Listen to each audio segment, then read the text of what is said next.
صلى عليك الرحمن أزكى الصلاة والسلام يا ربي ارفع مقامه دوما في كل مكان.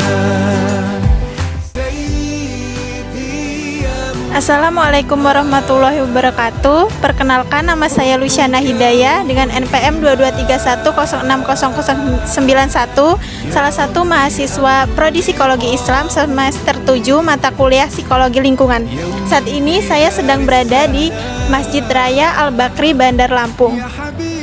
Pada video kali ini saya akan membuat video analisis pengaruh desain ruang dan suasana malam di Masjid Raya Al-Bakri, Bandar Lampung terhadap pengalaman psikologis pengunjung. قلبي المتيم كلما صلى عليك وسلم ذاق السعادة مغرما يا سيدي يا محمد.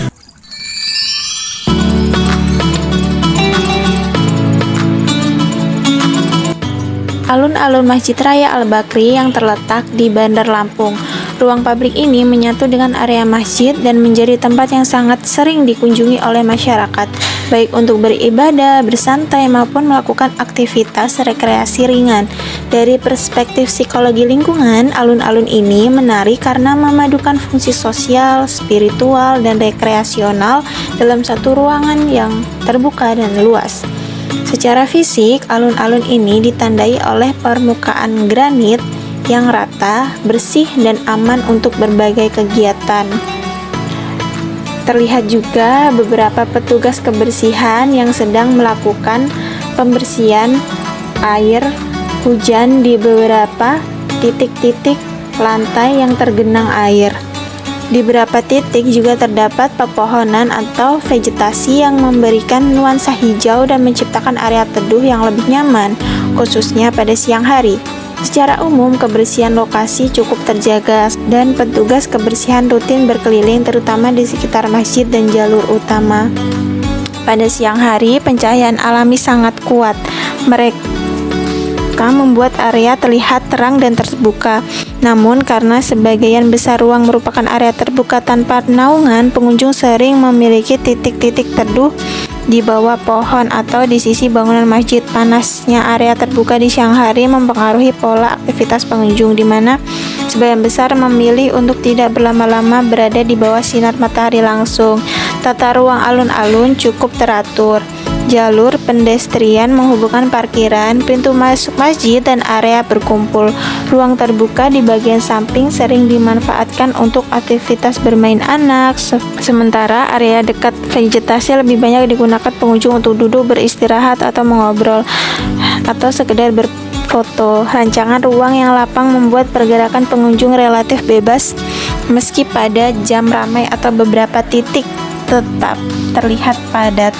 Kepadatan pengunjung cukup bervariasi. Pada pagi dan menjelang siang, suasana cenderung lebih lenggang dan tenang. Namun memasuki sore hari, jumlah pengunjung meningkat, terutama keluarga dan anak-anak yang datang untuk bermain, berlari, atau sekedar berjalan-jalan santai. Suara kendaraan dari jalan utama dan aktivitas manusia menciptakan tingkat kebisingan yang sedang, namun masih wajar untuk kategori ruang publik terbuka. Kemudian pada malam hari, saya melihat suasana alun-alun berubah menjadi lebih hidup sekaligus lebih nyaman. Lampu-lampu di sekitar masjid menyala terang dan memberikan nuansa estetik yang sangat berbeda dari siang hari. Pencahayaan tambahan di jalur pedestrian membuat ruang tetap aman dilalui, sementara cahaya temaram di area sekitar menciptakan suasana rileks. Angin malam yang lebih sejuk menarik lebih banyak pengunjung, sehingga pada jam-jam tertentu malam hari justru menjadi waktu paling ramai. Di sekitar masjid juga terdapat beberapa pedagang-pedagang kecil yang menjajakan dagangannya di pinggir alun-alun, seperti pedagang mainan, pedagang makanan ringan, atau pedagang es. Aktivitas pengunjung di malam hari pun lebih beragam. Banyak keluarga yang datang untuk berduduk santai, sekedar menikmati makanan di pinggir alun-alun masjid, remaja yang berkumpul, serta anak-anak yang bermain ria, namun dengan intensitas yang lebih tenang dibandingkan siang hari. Suasana malam hari ini memperlihatkan bagaimana pencahayaan dari suhu lingkungan dapat meningkatkan kenyamanan psikologis, membuat orang lebih betah tinggal di ruang publik ini. Seluruh kondisi dan dinamika ini saya dokumentasikan melalui cuplikan video lapangan yang menunjukkan bagaimana pengunjung memanfaatkan ruang baik pada siang maupun malam hari. Dokumentasi ini membantu menggambarkan hubungan antara desain ruang, kondisi lingkungan, dan perilaku pengunjung yang muncul di sekitar alun-alun Masjid Raya Al-Bakri.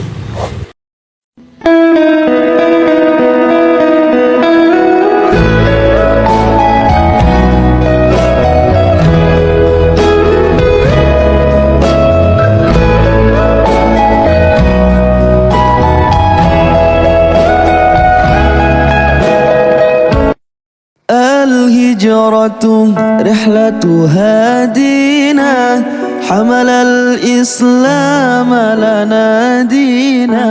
Pada bagian ini saya akan menganalisis alun-alun Masjid Al-Bakri menggunakan beberapa konsep dalam teori psikologi lingkungan untuk melihat bagaimana ruang fisik memengaruhi perilaku pengunjung. Konsep itu meliputi crowding, personal space, restoratif, persepsi lingkungan, aksesibilitas, dan kualitas fisik. Yang pertama ada kepadatan dan kesesakan atau disebut dengan destiny dan crowding. Dalam teori psikologi lingkungan, density menunjukkan pada jumlah orang dalam suatu ruang, sedangkan crowding adalah pengalaman subjektif ketika seseorang merasa sesak atau tidak nyaman karena terlalu banyak orang. Berdasarkan observasi ini, pada alun-alun Masjid Raya Al-Bakri memiliki tingkat kepadatan yang bervariasi. Pada pagi hari, ruang terasa lega, namun pada sore hingga malam hari kepadatan meningkat drastis. Jalur masuk menuju masjid dan area transisi di parkiran seringkali menjadi titik dengan kepadatan tertinggi. Reaksi pengunjung terhadap crowding terlihat dari perilaku mereka. Beberapa tampak mempercepat langkah, menghindari kerumunan, atau langsung mencari area terbuka untuk menjauh dari titik ramai. Hal ini menunjukkan bahwa meskipun secara fisik ruangannya luas, persepsi sesak tetap bisa muncul ketika pengunjung merasa tidak nyaman atau tidak memiliki ruang gerak yang cukup. Yang kedua ada teori ruang personal dan teritorial. Konsep personal space menjelaskan kebutuhan seseorang untuk memiliki jarak aman antara dirinya dan orang lain atau orang asing. Teritorialitas berkaitan dengan kecenderungan individu menandai atau mempertahankan area tertentu sebagai ruang milik sementara.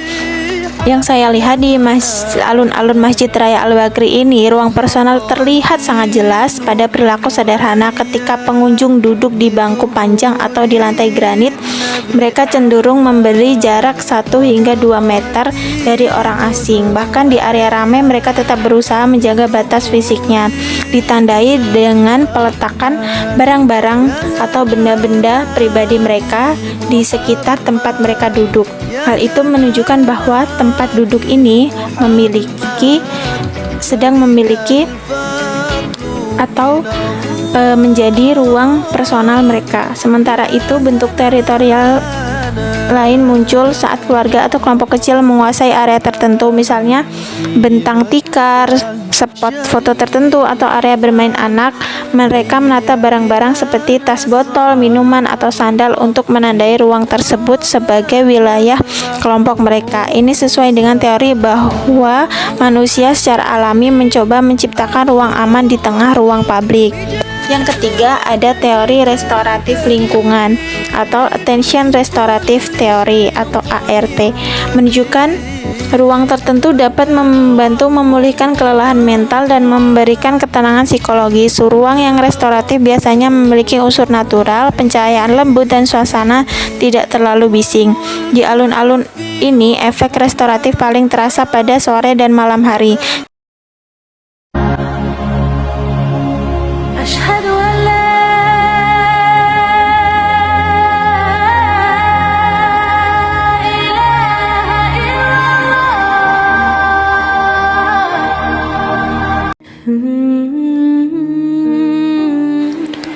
Pada bagian ini saya akan menjelaskan hasil observasi perilaku pengunjung yang ada di sekitar alun-alun Masjid Raya Al-Bakri, Bandar Lampung. Observasi ini saya lakukan dengan memperhatikan berbagai aktivitas yang muncul secara alami di ruang publik ini untuk melihat bagaimana kondisi fisik lingkungan mempengaruhi perilaku manusia. Saat memasuki area alun-alun, saya melihat banyak sekali pengunjung secara spontan. Ketika datang, mereka langsung memilih area yang memiliki naungan seperti di bawah pepohonan atau di sisi bangunan masjid yang memberikan bayangan. Perilaku ini menunjukkan adanya persepsi kenyamanan di mana orang lebih menyukai ruang yang terasa sejuk, terlindungi dari matahari, dan secara psikologis memberikan rasa aman serta rileks. Pilihan lokasi duduk ini menggambarkan bagaimana elemen fisik sederhana seperti teduhan berpengaruh besar terhadap preferensi ruang. Kemudian saya juga mengamati pengunjung yang sedang duduk di bangku panjang atau di area lantai granit. Ada pola menarik mengenai ruang personal. Banyak dari mereka tidak duduk berdekatan dengan orang asing. Meskipun ruangannya cukup luas, mereka cenderung memberi jarak 1 hingga 2 meter dari orang lain. Ini merupakan bukti bahwa bahkan di ruangan publik sekalipun, kebutuhan akan batas pribadi tetap dipertahankan. Ruang personal ini berfungsi sebagai zona nyaman yang membuat individu merasa tidak terancam atau terganggu oleh kehadiran orang lain. Dan di sisi lain, pada area yang lebih ramai seperti jalur yang menghubungkan parkiran dengan pintu masuk masjid, saya melihat indikator crowding atau kesesakan. Pada jam-jam tertentu, aliran manusia menjadi padat dan beberapa pengunjung tampak terburu-buru, menunjukkan ekspresi sedikit tegang atau mempercepat langkah ketika melewati kerumunan. Perilaku-perilaku kecil ini menunjukkan bahwa kepadatan yang berlebihan bisa memunculkan ketidaknyamanan psikologis seperti rasa kehilangan kendali atau kebutuhan untuk segera keluar dari kerumunan. Kondisi berbeda terlihat di ruangan terbuka di samping masjid yang memiliki area lapang dan relatif aman. Di sini banyak sekali anak-anak terlihat aktif berlari, bermain, atau bersenda gurau. Aktivitas mereka menunjukkan bahwa desain ruang terbuka yang luas memiliki permukaan rata dan jauh dari lalu lintas, memungkinkan anak-anak mengekspresikan energi mereka secara bebas. Ini menunjukkan bahwa kualitas desain fisik mampu mendorong perilaku positif, terutama pada kelompok usia anak. Selain itu, terdapat juga pengunjung dewasa yang berjalan santai mengelilingi alun-alun. Pola gerak mereka menunjukkan bahwa ruang hijau dan sirkulasi udara yang baik memberikan pengaruh restoratif, memberikan kesempatan bagi orang untuk melepas stres dan menikmati suasana meski hanya sebentar.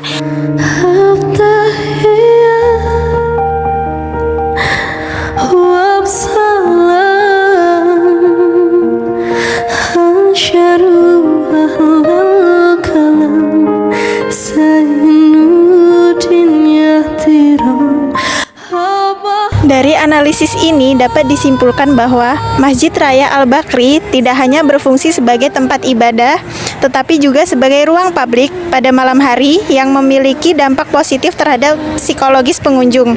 Kualitas lingkungan fisik, ruang personal, serta potensi restoratifnya membuat masjid ini menjadi ruang yang nyaman dan menenangkan.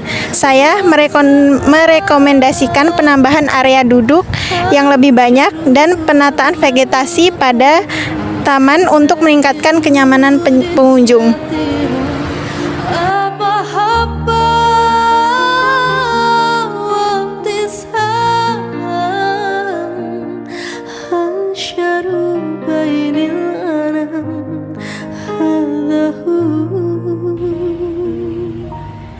Tidak salah.